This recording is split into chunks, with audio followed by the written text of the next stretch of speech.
अच्छा, उसको यूजुअली हमारे जी। वहाँ ये भी कहा जाता है कि जो मर्द है ना, ठीक है, वो मीठा जो है ना ज़्यादा के ज़्यादा खाएं, और जो औरतें वो खट्टा ज़्यादा खाएं।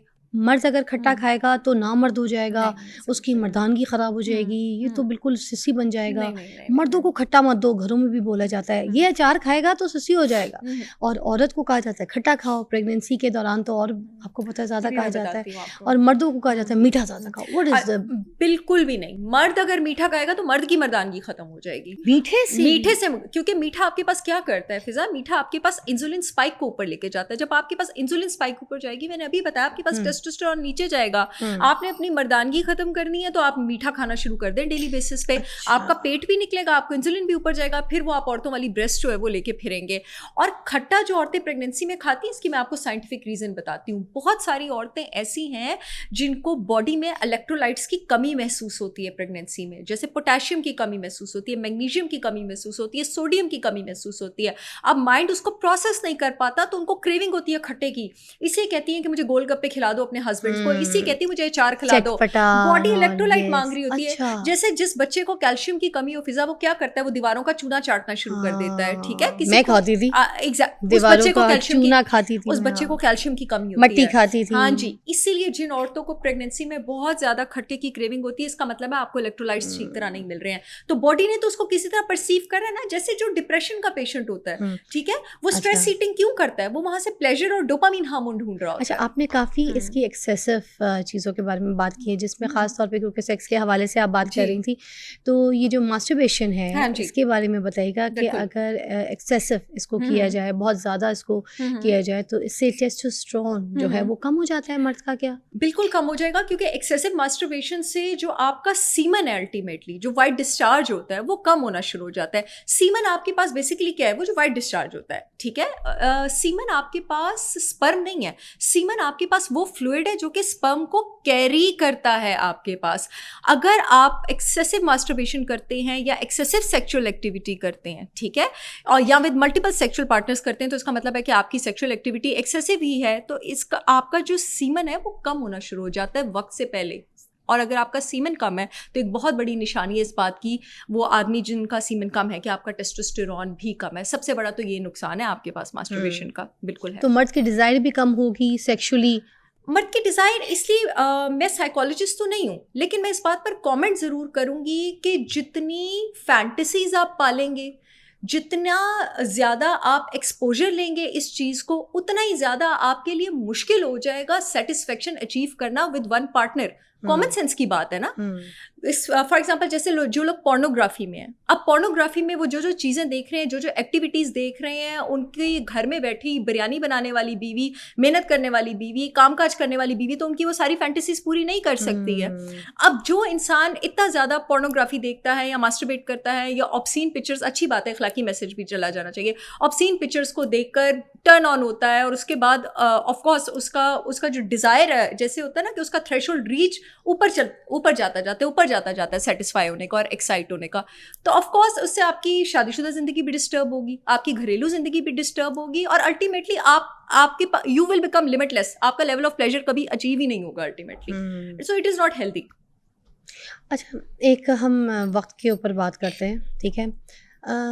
जब पहले देखा जाता था तो पहले के ज़माने में ना जो औरतें थीं वो मतलब जो भी सिचुएशन होती थी वो अपने घर की, अच्छा मेरा नाम सो सॉरी क्योंकि मेरा शो इस तरह का है कि आज ज़रा बोल्ड भी जा रही हूँ, मैंने कभी इस तरह का शो नहीं किया, तो फिर आज मैं थोड़े से अल्फाजों को सोच समझ के बोलने की कोशिश कर रही हूँ, मगर मुझे इन अल्फाजों को ढाकने छुपाने की कोई जगह कोई नहीं मिल रही है। आई होप क्योंकि आप लोग मेडिकल के जो स्टूडेंट्स हैं वो तो बात को समझ रहे होंगे कि मैं इस एजुकेशन के लिए बैठी हूँ और मैं यहाँ पर हिकमत की भी बात कर रही हूँ, क्योंकि हिकमत में देखिए इसका बड़ा इलाज कहा जाता है, सुना जाता है कि जो हकीम हैं इनके पास इसका क्या झकास इलाज है, इनके पास हर किस्म के मर्दाना कमज़ोरी का इलाज है। बड़ी से बड़ी दीवार का बैनर जो है ना वो सजा हुआ होता है खूबसूरत पेंट के साथ, लाइटों के साथ, कि भाई मर्दाना कमज़ोरी का इलाज हमारे पास है, हमारे पास आओ, 5 दिन में मर्दाना कमज़ोरी ख़त्म। अब बंदा जाके उनकी पता नहीं कौन कौन सी ऐसी दवाइयाँ जो है वो खा रहा होता है, कौन कौन सी जड़ी बूटियाँ खा रहा होता है, सही हैं गलत हैं, इसके बारे में तो आपसे बात करूँगी, मगर ये जो हर जगह ऐड लगे होते हैं और इतने पैसे मिल रहे होते हैं, आपको पता है ना, ये सोशल मीडिया बिल्कुल, फेसबुक बिल्कुल। हर जगह पे बड़ा अननिजिया एडवर्टाइजमेंट करते हैं ये लोग कि हमारे पास मर्दाना कमजोरी का इलाज है। ये क्या मिलता है इनके पास मर्दाना कमजोरी का इलाज, बताइए ना। देखिए, मैं तो कभी भी नहीं ये कहूँगी कि एक इंसान जो प्रोफेशनली क्वालिफाइड नहीं है, एक इंसान जिसने कोई जो आपको कोई ऐसी चीज़ दे रहा है जो फूड अथॉरिटी से अप्रूव नहीं है, जो आईएसओ सर्टिफाइड नहीं है, हम्म, और जिस इंसान को पता है, एक इंसान जो बॉडी की बायोकेमिस्ट्री नहीं समझता, फिजा बॉडी की एनाटमी नहीं, बायोकेमिस्ट्री का मतलब है कि बॉडी में रिएक्शन क्या हो रहा है, एनाटमी का मतलब है कि बॉडी के स्ट्रक्चर किस तरह पड़े हुए हैं।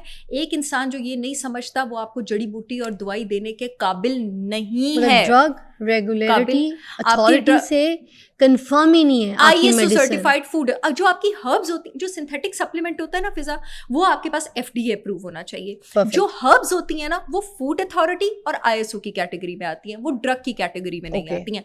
लेकिन आपका जो भी वेंडर है, आप जिससे भी ले रहे हैं, आपका वेंडर भी भरोसे वाला होना चाहिए, वो भी क्वालिफाइड होना चाहिए, डिग्री वाला होना चाहिए, उसको बॉडी की बायोकेमिस्ट्री पता होनी चाहिए, और दूसरा अच्छा। आपके जिनके आप प्रोडक्ट्स ले रहे हैं उन पे भी ठप्पे होने चाहिए। इसका मतलब सही प्रोडक्ट हिकमत में मौजूद है, बिल्कुल मौजूद है, हकीम के पास इसका इलाज है बिल्कुल मर्दाना मौजूद है। कमजोरी का। हकीम के पास तो मुझे पता नहीं है मौजूद है या नहीं है, लेकिन अगर कोई क्वालिफाइड प्रोफेशनल है जिसने आपको डायग्नोज कर लिया, वो आपको सही रविश में लेके जा सकता है और वो इसको ट्रीट कर सकता है। अच्छा सर, बहुत सी औरतें जो है ना वो ये बात करती हैं जो 1 मिनट परफॉर्मेंस हस्बैंड की तरफ से, तो ये बहुत सी औरतें शिकायत करती course, हैं, जी, तो ये बिल्कुल। किस वजह से, क्या उनका इरेक्शन का उनका कोई प्रॉब्लम है, क्या है? मेरे पास आती हैं पेशेंट्स ऐसी, और ऑफ कोर्स ये तो यही प्रॉब्लम है ना आपके पास कि इरेक्शन होने में टाइम लग रहा है। अच्छा, इरेक्शन अब आपके पास होती कैसे है? इरेक्शन होती है आपके पास जब ब्लड वेसल्स आपके पास डायलेट करती हैं और एक मीडिएटर निकलता है, केमिकल निकलता है, nitric oxide. Nitric oxide blood vessels को डायलेट करने में हेल्प करता है, जिसकी वजह से हो जाती है इरेक्शन। अगर आपकी नाइट्रिक ऑक्साइड की जो सिक्रीशन है वो, this is one of the causes कि आपके पास इरेक्शन नहीं हो रही, और भी कॉजेज होते हैं आपके पास इरेक्शन होने के, जैसे स्ट्रेस वगैरह, ठीक है। अगर आपके पास कॉज ये है कि नाइट्रिक ऑक्साइड जो है वो प्रॉपर नहीं निकल रहा है, या फिर उसकी सिक्रीशन बहुत देर से है, तो आपके पास ऐसे खाने हैं और ऐसी जड़ी बूटियां हैं जो आपको उसमें हेल्प कर सकते हैं। मर्द वायाग्रा का इस्तेमाल करना शुरू कर देते हैं, जिसके मैं इतने ज़्यादा हक में नहीं हूँ। वायाग्रा का एक बहुत बड़ी लोगों को पता ही है पिन इसका। ट्रक्स होती है वायाग्रा आपके पास जो बड़ी कॉमनली ड्रग यूज की जी। जाती है जिन मर्दों को इरेक्शन का इशू हो फॉर सेक्स, आपके पास वायाग्रा एक तो प्रोलॉन्ग्ड इरेक्शन कर सकती है जो कि मेडिकली अच्छी नहीं है, और वायाग्रा के एक्सेसिव और इररिस्पॉन्सिबल यूज से खुदा ना खास्ता हार्ट अटैक्स भी हो सकते हैं आपके पास। ऐसी जड़ी बूटियां मौजूद हैं जो कि मतलब वाइग्रा से हम कह सकते हैं कि बिल्कुल। एनी टाइम बेड डेथ हो सकती है, वो टेबल डेथ कहते हैं ना, Excessive it's a use bed से, डेथ। बिल्कुल एक्सेसिव यूज से, कि for example if somebody is using it twice और थ्राइस अ वीक, या अनसुपरवाइज्ड है, या बड़ी एक्सेसिव यूज हो रही है, तो आपकी डाइट में ऐसी चीजें मौजूद हैं। अब ये नाइट्रिक ऑक्साइड पैदा कैसे होती है? आपके पास एक अमाइनो एसिड है आर्जिनिन, जो कि बॉडी में हेल्प करता है नाइट्रिक ऑक्साइड बनाने में। आपके पास दुम्बे के गोश्त में, बकरे के गोश्त में, गाय के गोश्त में आर्जिनिन मौजूद है, आपके पास मछली में आर्जिनिन मौजूद है।